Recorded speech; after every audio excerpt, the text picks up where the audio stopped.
Good morning, Burwood Church. It is my pleasure to be chatting with you all this morning. For those who don't know me, my name is Jess. I have lived in Sydney my whole life, except for the 3 years that I was up at Avondale studying and probably barely came home. Sorry, Mum. I am currently halfway through a theology degree. I'm so excited to get that one over and done with.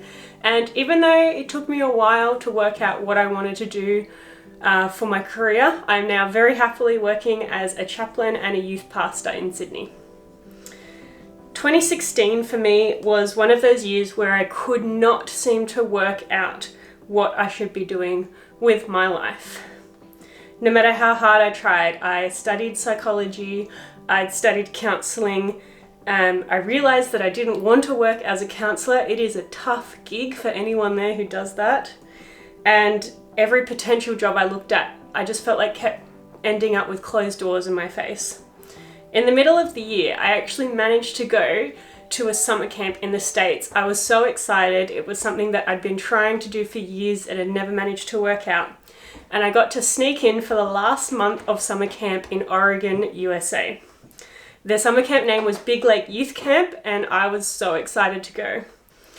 I found that it was a tough transition for that first week. I'd arrived right at the end of the summer, and everyone was great friends with each other.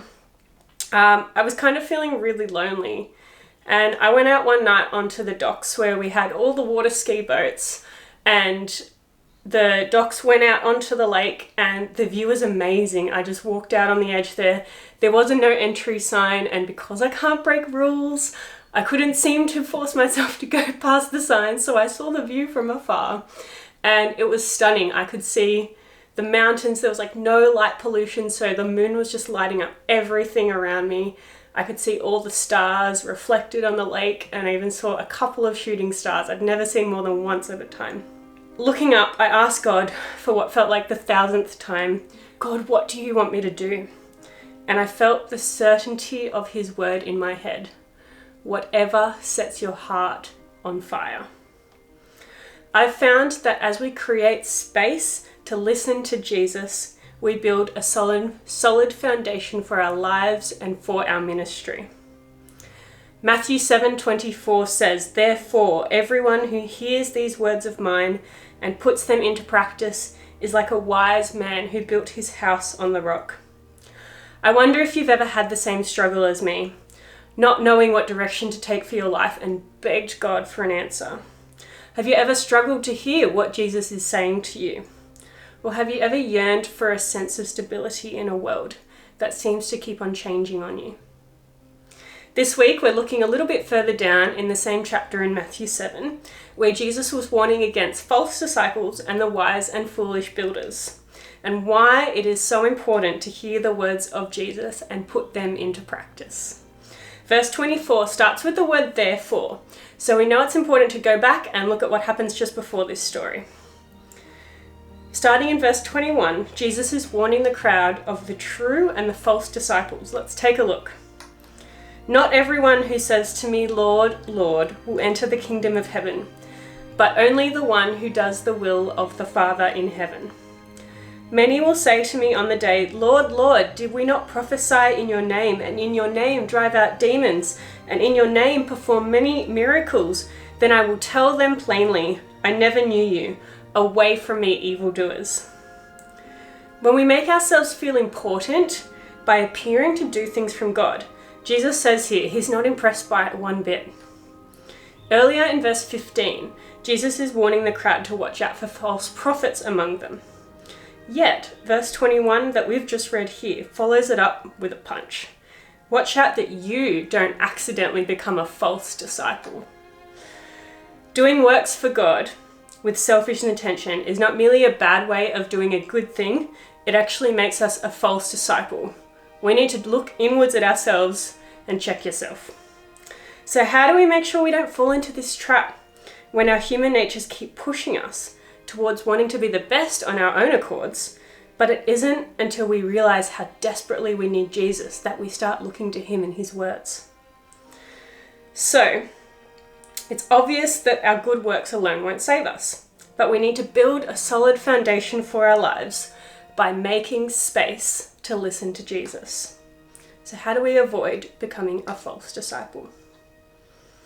Collaroad Beach is about 20 minutes north of Manly. It's a long stretch of beach and the road runs almost alongside it, so the view from the road alone is good. The beach is so close that a bunch of people decided to build multi-million-dollar homes between the road and the beach itself. What could possibly go wrong? In June 2016, a huge storm rolled through and caused a lot of erosion to the sand on the beach, right up to the houses on the south end, wiping away 25 meters of sand. It left the houses perched right on the edge of the sandbank, with one person's pool actually falling right off the edge. This storm left millions of dollars worth of damage, and residents were evacuated for months. The council's plan for protecting these homes is actually still under progress today, 4 years later, and there's still a lot of debate about it, with varying amounts of sympathy. Right after Jesus warned the crowd about the true and the false disciples, our special word therefore links us to the metaphor that Jesus tells. Verse 24 says, "Therefore, everyone who hears these words of mine and puts them into practice is like a wise man who builds his house upon a rock. The rain came down, the streams rose, and the wind blew and beat against that house, yet it did not fall, because it had its foundation on the rock. But everyone who hears these words of mine and does not put them into practice is like a foolish man who built his house on the sand. The rain came down, the streams rose, the winds blew and beat up against that house, and it fell with a great crash." When Jesus had finished saying these things, the crowds were amazed at his teaching, because he taught as one who had authority, not as their teachers of the law. So in this story, when one person hears Jesus' words and acts on them, putting them into practice, and the other hears Jesus' words but chooses not to act on them, two people, two different responses to Jesus' message. So what does it look like today to have our houses built on the sand? What happens in the storm? I wonder if you had to think, what is it that you are building your foundations on? Is it finances? Is it job security? Is it your health, your social media influence, your identity, your power, your status? I could go on. And then COVID hits. COVID has been a storm that has thrown away so many of our foundations. Our job security, our freedoms, for some health, for others it's just thrown away our certainty. The more that we experience the fragility of life, I notice the more we come to realize that Jesus is the only foundation that never changes. As these storms rattle us, we find that if we have our foundations built on anything other than Jesus, they won't hold up in the storm, because they can get so easily swept away underneath us. I overheard a conversation in a more affluent suburb earlier this year. A woman was talking to her friend about how she was losing work and they had to cancel their Netflix subscription, and she said, "It's even affecting the rich." And as comedic as that was for me to hear, I think it really hit home where this is affecting everyone in different ways, yes, in different countries, in different states, it's affecting everyone, but we're forced to look and listen and think to ourselves about what is it that I have my foundations on? Are your foundations built on Jesus? I'd never read this story of the house built on the sandy land or the rock in light of the true and false disciples that just comes before it. But I realize now that we need a good foundation in our lives so that we become an authentic disciple of Jesus. If our lives are based on the certainty that Jesus brings, we will then experience a kind of stability that will endure any storm. 1 Chronicles 16 verse 11 says, "Look to the Lord and his strength, seek his face always." It's not just in the moments when we realize how desperately we need Jesus, but we need to come as we realize that we desperately need Jesus always. So what does it look like today to have our houses built on a rock? And then what happens in the storm? Well, verse 24 gives us a twofold solution. Hear these words of Jesus and put them into practice.